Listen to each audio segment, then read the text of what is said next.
Have you started? Don't start. Oh. I'm Gabrielle Stebbins. Thanks so much for the opportunity to do this pitch.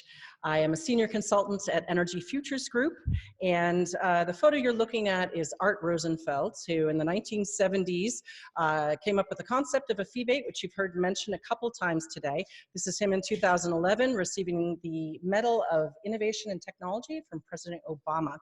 And I just want to say, Jared, thanks for teeing up the fact that 25%, about a quarter of Vermont's emissions, come from our buildings. And on top of that, 78 cents to every dollar that we spend on fossil fuels leaves Vermont. So with that in mind, he also pointed to all the multiple benefits, local economic development, public health, etc. With that, I'll move on to why I'm proposing a fee-bait on heating system equipment. First, what is a fee-bait? Basically, you place a fee and you penalize the action or the equipment or the behavior you do not want to see in the market and in society, and then you take that revenue and you apply it as a rebate to the action or the market behavior that you do want to see in society. The concept of it, it doesn't necessarily have to be revenue neutral. It's more the fact that it pays for itself. You don't have to go into property tax. You don't have to do a gross receipts or a gas tax. It unto itself can pay for itself. In our analysis, and big disclaimer, you could do this differently. And in fact, if this is one of the choices that's selected, maybe that's part of the discussion. In fact, in Vermont ethos, that is part of the discussion. Did we make the right assumptions? Probably not. Did we simplify it way too much for this pitch? Definitely, but I couldn't have said it any more quickly.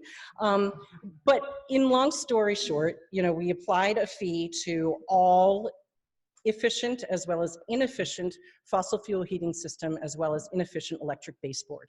We took that revenue and applied it to all heat pumps, so that's cold climate, air to air, air to water, ground source, as well as all wood heating except outdoor wood boilers. And even that could be a discussion. Maybe you don't only want to do advanced wood heating systems, but for simplicity, we applied it to all of them.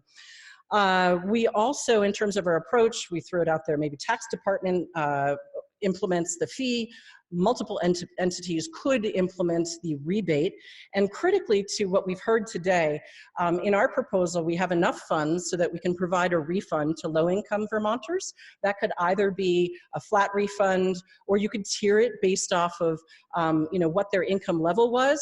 The more that you tier it, the more complex the program, the tougher it is to roll out, etc. Or you just make it a flat, you make less than X percentage of annual median income and you get your full fee back via a refund. We also suggest that we take a portion of the revenue and we use it to help the Vermont fuel dealers who want to participate in making this transition to the clean energy economy, to help them either in business planning or figuring out what their new frontier might look like. Because quite frankly, they're our family also. Most of them are small mom and pop businesses, and it's important to figure out to the best extent possible for those who might lose more in this transition, how to make them lose less. This next slide, so again, all of this is debatable. In our assumption, starting in 2020, and I apologize, we went to 2030. The reason why is that's when we also have in the Comprehensive Energy Plan, net zero by design for all new construction and all retrofits, all renovations. So we aligned it a little bit more with that, but again, this could be tweaked to be 2025.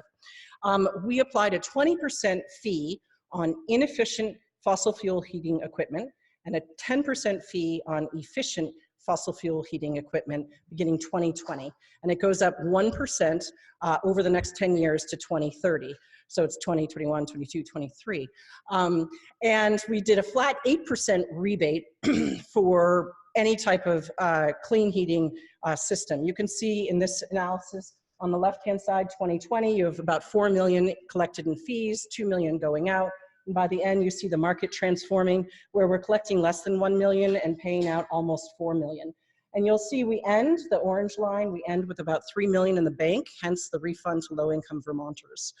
Here, we start to look at what the equipment looked like. So we looked at 2016 sales data. 2020, 43% of our sales is from fossil fuel equipment, and by 2030, 4% is fossil fuels.